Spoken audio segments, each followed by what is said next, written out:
여러분, 하나님의 택하시면 후회가 있을까요? 실수가 있을까요? 없죠. 전능하신 분, 완전하신 하나님이시기 때문에 저와 여러분을 택하시면 전혀 실수가 없고 후회가 없고, 지금 하나님은 우리를 택하심에 기뻐하시는 분이십니다. 믿으십니까? 네. 나 스스로는 나를 생각할 때는 볼품없고 참 보잘것없는 인생이지만, 하나님의 입장에서는 그런 인생이 없다는 거죠. 다 귀하다는 거죠. 그래서 항상 자기 자신을 자신의 시각으로 보지 말고 하나님께 나를 바라보시는 그 시각으로 바라보고 감사하는 우리 모두가 되기를 소망합니다. 아멘. 성경을 보면 우리 인생을 그대로 보여주는 그런 말씀들이 참 많이 있습니다. 성경에 보면 성공의 순간만 있는 것이 아니라, 그죠? 또 부끄러운 장면도 참 많고, 두려움의 밤, 도망자의 걸음까지 있습니다. 제 부친께서 예수를 모를 때 제가 강제적으로 산청의 성경 통독 수련회를 입소를 시켰습니다. 예수도 모르고 아무도 모르는 분이죠. 얼마나 거북하겠습니까? 아들도 같이 있는 것도 아니고. 그래서 이제 산청 기도원에서 이제 눈이 엄청나게 오는데, 그날 계속 이제 3일 동안 들으신 거죠. 일주일인데 도중에 도망치 나왔거든요. 3일하고 도망치 나왔는데, 차 타고 내려오면서 하시는 말씀이, 성경을 보니까 별 희한한 얘기 다 있네. 뭐 시아버지하고 며느리하고 아마 제대로 보신 것 같아요. 아버지, 그래 성경에는 이상한 거 다 있습니다. 우리 인생살이에 벌어지는 모든 일 다 기록되어 있다고. 그래서 그래 보니까 참 신기하기도 하더라. 이게 우리 아버지의 고백입니다. 그렇습니다. 성경 속에는 성공도 있는 반면 실패도 있고, 두려움이 있는 반면 또 소망이 있고, 또 참 이 땅에서의 윤리적 가치관으로 보았을 때도 허용되지 않는 그러한 아주 추한 사건들도 성경에 낱낱이 기록되어 있는 것을 보게 되죠. 왜 하나님은 성경 속에서 이러한 말씀들을 하실까? 우리가 살아가는 이 세상 속에서 보여지는 그런 내용들로 하나님은 우리에게 다가오시기를 원하시거든요. 내가 있는 것이 비록 거룩한 것이지만, 내가 거룩함을 추구하지만, 너희들이 살아가는 이 땅의 삶의 모습을 볼 때에 그렇지 않지만 여전히 나는 너희들과 함께하는, 네 삶의 자리가 깨어지고 무너질지라도 나는 너와 함께한다는 그러한 사실들을 잘 보여주는 그러한 은혜로 여겨집니다. 그래서 오늘 우리가 읽은 이 본문 말씀도 어떻습니까? 야곱, 참 가장 두렵고 힘든, 그러나 이 본문에서 야곱의 인생의 전환점이 새롭게 탄생하게 된다는 거죠. 오늘 본문 10절에 이렇게 말씀했습니다. 야곱이 브엘세바에서 떠나 하란으로 향하여 가더니라고 말씀하죠. 이 한 문장 속에는 축복을 받았지만 집을 떠나야만 했던 현실, 하나님의 참 귀한 약속은 받았지만 홀로 길을 떠나야 했던 아이러니가 이 말씀 속에 포함되어 있습니다. 야곱은 순례자의 걸음으로 길을 나선 것이 아니죠. 그는 도망자입니다.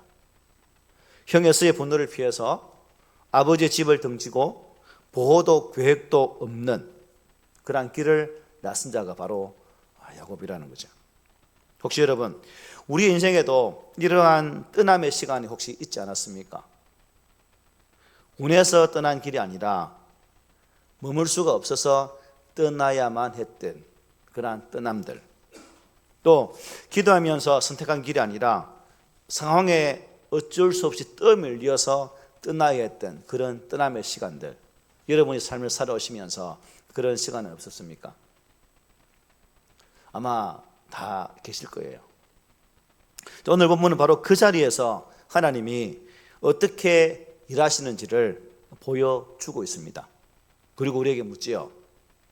하나님의 약속은 언제 시작되는 것일까? 인생의 밤에도 하나님의 약속은 유효한 것일까? 라는 질문들을 하고 있다는 거죠. 그래서 오늘 본문을 여러분 피상적으로 쭉 살펴보면 사람 중에 하나님의 그 은혜와 긍휼을 받지 못할 인생이 아무도 없다는 사실을 보게 됩니다. 본문을 보면 하나님께서는 형 에서의 보복을 피해 하란으로 향하던 중에 베델에 이르러서 유숙하던 야곱에게 나타나서 위로와 약속을 주셨습니다. 이러한 사실은 사람 중에서 하나님의 그 은혜와 긍휼을 얻지 못할 자가 아무도 없다는 사실을 잘 보여주죠. 그러므로 여러분 스스로를 자책하면서 나는 안 돼라고 생각하지 마시고 하나님 앞에서는 되라는, 하나님 은혜 앞에서는 나도 그 은혜의 대상이 될 수 있다는 사실 앞에 위로를 얻으시고 힘을 얻기를 바랍니다. 야곱이 누굽니까?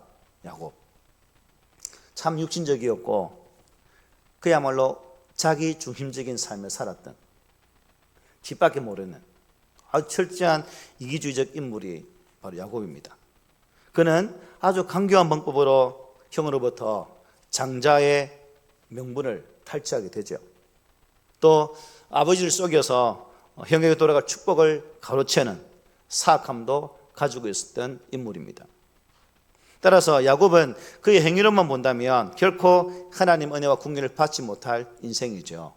그죠? 아마 여기 앉아 계신 분들은 아마 야곱보다는 더 선한 것 같아. 여러분 사기꾼 아니죠? 아버지 뭐 썩인 적, 이렇게 크게 썩인 적 있습니까? 없지요? 있습니까 혹시? 그래, 그 야곱에 비하면 여러분이 살아왔던 삶의 걸음은 결코 큰 죄가 아니다. 그러므로 하나님은 여전히 여러분들을 어떻게 해요? 사랑하실 수 있다는 겁니다. 참 하나님 이 에서를 야곱을 만나서 주시는 이 은혜를 보면 참 그렇다는 거죠.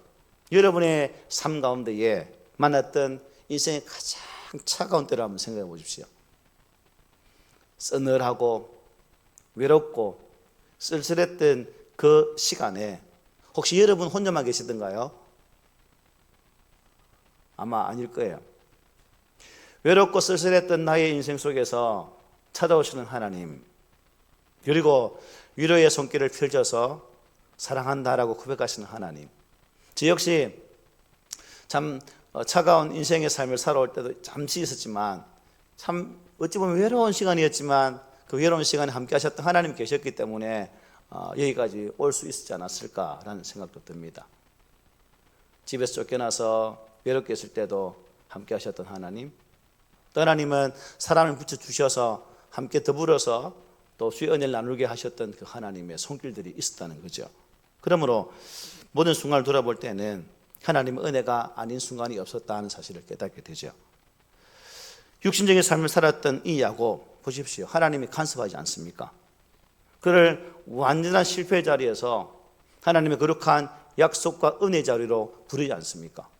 이 놀라운 사랑이 여러분 속에 있지요? 있습니까? 네, 있습니다. 여러분 확신하세요. 제발 확신하면 신앙생활 하십시오. 멀뚱멀뚱 신앙생활 하지 말고. 이러한 야곱의 인생을 볼 때 우리는 아무리 인악하고 흠한 인생이라도 하나님께서 한번 돌아봐 주신다면 그분의 무한한 은혜와 긍휼은 충분히 우리가 누릴 수 있다는 거죠. 하나님의 긍휼과 은혜를 여러분 차별이 있을까요? 차별이 없습니다. 누구에게나 있는 자 없는 자 구별하지 않죠. 색깔 구별하지 않죠. 다 주십니다. 누구라도 하나님께로 돌아와서 자신의 인생을 하나님께 맡긴다면 하나님은 그 은혜와 긍휼을 한없이 베풀어 주신다는 사실이죠. 그러므로 우리 중에 자신을 하나님 은혜와 긍휼을 받을 자격이 없다라고 생각하는 사람 혹 있는지요? 손 들어라고 말 안 할게요. 그래서 아직도 하나님께 돌아오지 못하고 하나님께 인생을 맡기지 못하는 그러한 또 우리 주변의 가족 중에도 있을 것으로 생각됩니다. 염려하지 말라는 거죠. 왜? 하나님의 은혜와 긍휼을 얻지 못할 사람은 아무도 없기 때문에. 그러므로 동기부여를 주십시오. 하나님은 아직 너를 사랑하신대. 여보, 하나님이 당신을 사랑하신대. 아들아, 딸아, 하나님 늘 사랑하신대. 이 사랑 꼭 기억하고 그 은혜 자리에서 함께 했으면 좋겠다라는 그러한 군면의 말씀도 함께 더불어 주둔하면 여러분의 가정이 우리의 삶의 자리가 은혜로 풍성해지지 않겠습니까? 이런 은혜가 있기를 소망합니다. 10절을 한번 더 보겠습니다. 야곱이 브엘세바에서 떠나 하란으로 향하여 가더니라고 말씀합니다. 야곱의 떠남은 믿음의 결단이 아니었죠, 그죠? 우리가 창세기 27장을 보면 그 이유가 분명합니다. 27장 41절에 이렇게 말해요. 에서가 야곱을 미워하여 심중에 이르기를 아버지를 곡할 때가 가까웠은즉 내가 내 아우 야곱을 죽이리라 하였더니, 아버지 눈 감는 순간 네 제삿날이다, 이 말이죠. 야곱은 죽음의 위협 앞에서 길을 떠나게 되었다는 거죠. 그의 걸음은 담대함이 아닙니다. 두려움이었고 미래가 보장되어진 것이 아니라 불안 가운데 그 걸음을 나섰습니다. 그런데 성경이 이 떠남을 하나님의 계획 바깥에 있는 그런 사건처럼 말하지 않고 어떻게 해요? 오히려 하나님의 이 떠남 속에 함께한 사건으로 만들어 간다는 겁니다. 어떻게 보면 우리 인생 같으면 너는 열애라고 말할 수 있지만 하나님은 열애가 아니라 그 떠남을 당신의 사랑의 품으로 안으시면서 당신 안에서 야곱의 인생을 풀어가신다는 거죠. 여러분, 우리는 이렇게 생각하죠. 믿음으로 시작해야 하나님 함께하지. 집사님 그렇게 살면 하나님 은혜 안 줘요. 제발 똑똑히 사세요. 이런 말. 그리고 순종 좀 하세요. 순종 좀. 순종해야 하나님이 복을 주지. 순종하는 무슨 복 주겠어요. 이는 말을 할 때도 있지요. 있습니다. 그러나 성경은 말을 해요. 하나님은 도망자의 길 위에서도 당신의 언약을, 약속을 이어가신다는 겁니다. 이게 우리 사람과 다른 하나님이죠. 모세도 도망자였죠, 그죠? 다윗도 광야로 쫓겨난 삶을 살았습니다. 엘리야도 아합, 이세벨에게 쫓겨서 로데나무한테 도망갔던, 잠시 머리가 뜨거웠으면 로데나무 밑에 쉬었던 그런 적이 있지 않습니까? 하나님의 약속은 우리의 출발이 깨끗해서 주어지는 것이 아니라 뭐예요? 하나님의 신실하심 때문에, 부른 찬양처럼 이 사실이 믿어지기를 바랍니다. 그 11절에 이렇게 말해요.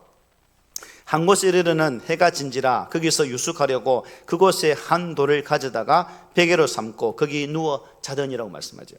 자, 야곱은 한 곳에 이르게 됩니다. 한 곳. 여기 어디예요? 이름이 없어요. 그죠? 이름이 없습니다. 아무 의미도 아무 약속도 없는 그러한 장소입니다. 그리고 성경은 굳이 어떻게 이어집니까? 해가 졌다. 해가 졌다. 의미 없는 땅에서 뚜렷한 그러한 곳도 없는 그곳에서 이제 해가 졌죠. 밤. 성경에서 밤은 단순한 시간 개념이 아닙니다. 밤은 보호가 사라진 상태, 그리고 방향도 감각을 잃어버린 시간이죠. 인간의 무능이 가장 선명하게 드러난 순간이 언제요? 밤이죠. 우리 인생의 밤도 마찬가지입니다. 여러분이 인생의 밤을 만나면 길을 잊어버리죠. 어디로 가야 될지, 어떤 방향으로 나가야 될지 다 잊어버립니다. 바로 그 밤.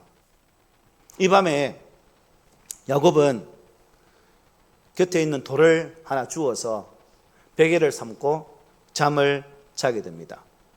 요즘 같으면 야영을 가기 때문에 아주 낭만 있고 이렇게 의미 있게 해석할 수 있겠지만 이때는 야영이 없었거든요. 그냥 도망자가 도망가다가 밤이 되어서 지쳐 쓰러짐을 통해서 옆에 있는 돌 하나 주고 그냥 지쳐 쓰러진 그 장면입니다. 낭만이라고는 찾아볼 수 없죠. 여기를 보면 여러분 야곱이 했던 행동을 한번 보십시오. 우리 같으면 그래도 하나님의 집안에, 언약의 집안에 태어난 사람이기 때문에 그래도 그 인생길을 가면서 또 아버지의 축복을 받은 그 사람으로서 하나님이 기도할 수 있겠지만 야곱은 여러분 기도 한 번 하지 않습니다. 어떠한 약속도 하지 않습니다. 하나님도 찾지를 않아요. 그저 지쳐 쓰러져 잠들 뿐입니다. 아마 야곱은 동방자 하나 없이 먼 길을 외롭게 가면서 그 심신이 어떻게 했을까요? 무척 피곤했겠죠, 그죠? 따라서 그는 해가 지자마자 더 이상 여행할 힘도 없고 해서 그냥 광야에 쓰러져 잠을 자는 것 같습니다. 어떤 잠잘 준비도 전혀 없습니다.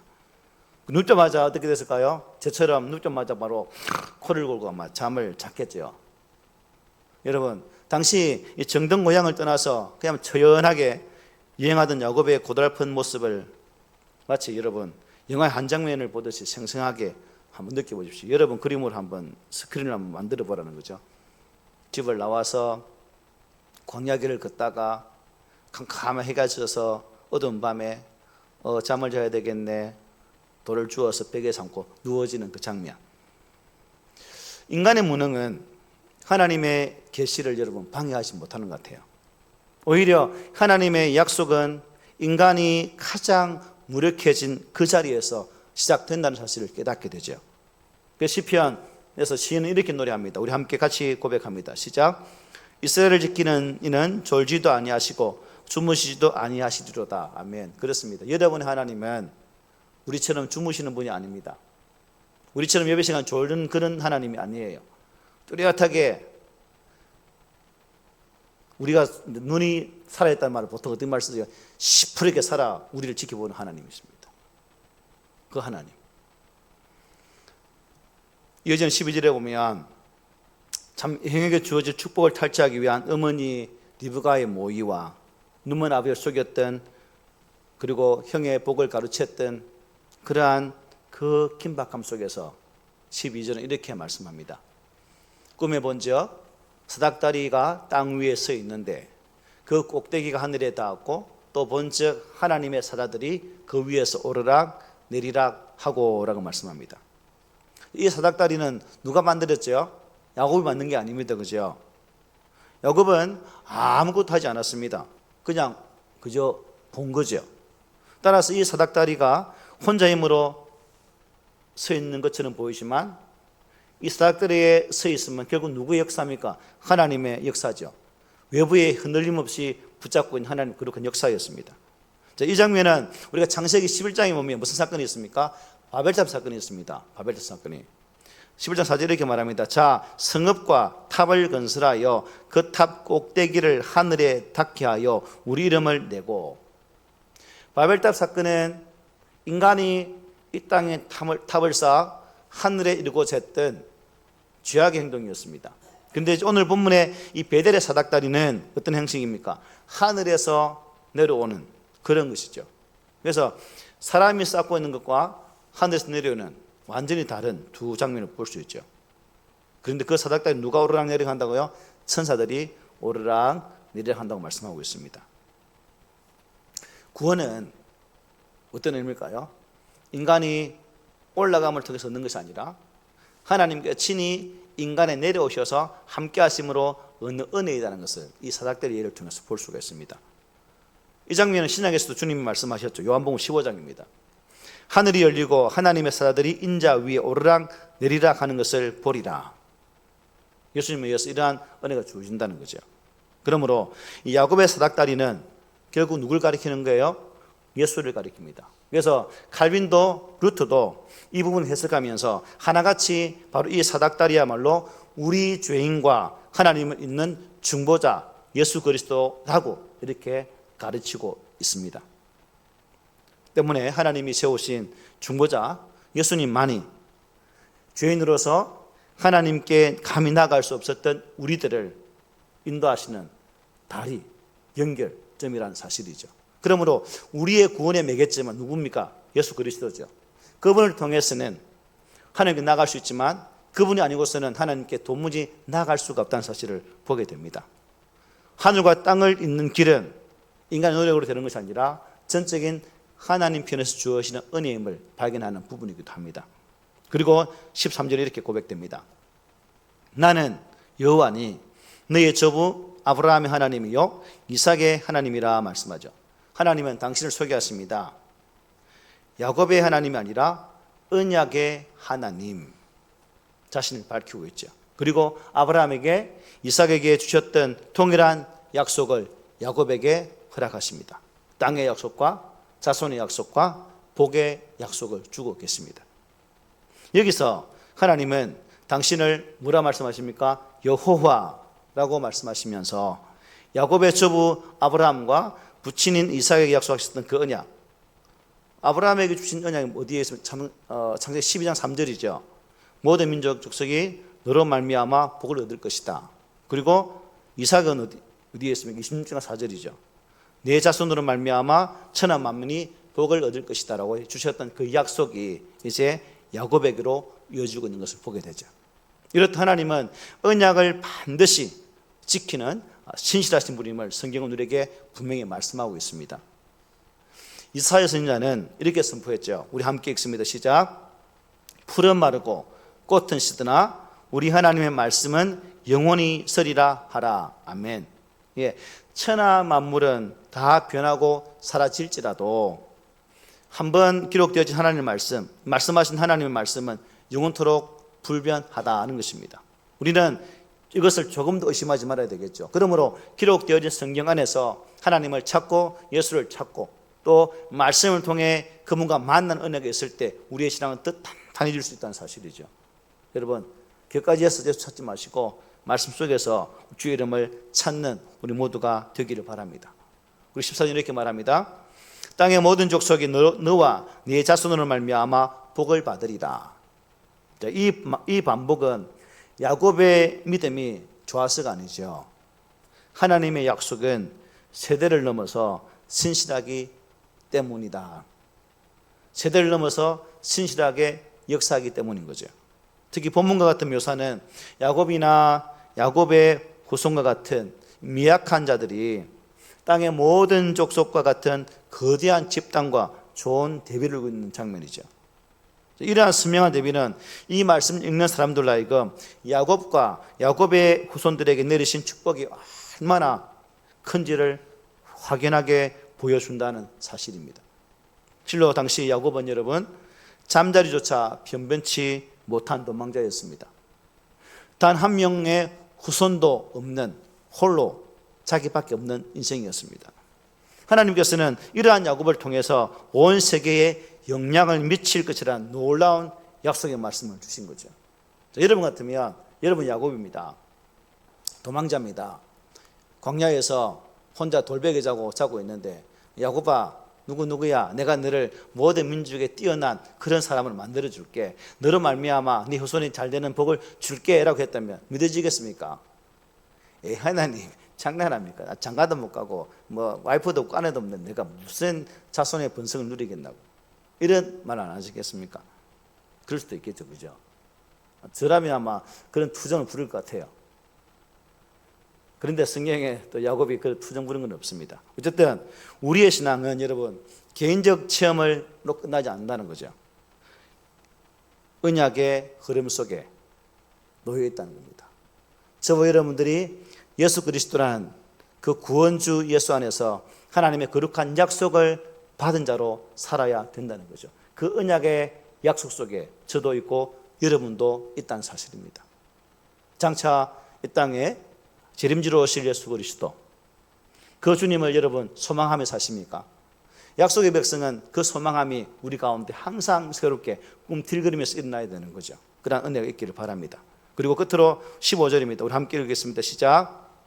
내가 너와 함께 있어 내가 어디로 가든지 너를 지키며 너를 이끌어 이 땅으로 돌아오게 할지라. 내가 네게 허락한 것을 다 이루기까지 너를 떠나지 아니하리라 하신지라. 아멘. 이 말씀이 오늘 본문의 중심 구절입니다. 하나님 먼저 환경을 바꿔주시겠다고 말씀하지 않으셨어요. 야곱아 네가 가지고 있는 그 문제 내가 해결해 줄게 라고 말씀하지 않으셨어요. 뭐라 말씀하셨습니까? 내가 너하고 동행할게, 너와 함께 할게 라고 약속의 말씀을 주셨어요. 이 약속은 여러분 출애굽기의 하나님, 광야의 하나님, 임마누엘 예수 그리스도에까지 이어지는 그러한 은혜의 말씀이기도 합니다. 너와 함께라는 이 말은 이 단어가 쓰일 때 보니까 도움을 줄 때라든가 행동을 함께 할 때라든가 또 운명을 같이 할 때 이 단어가 쓰였습니다. 따라서 본문은 하나님께서 야곱을 단지 외부에서 도우시는 것 외에서 더 나아가 어디까지요?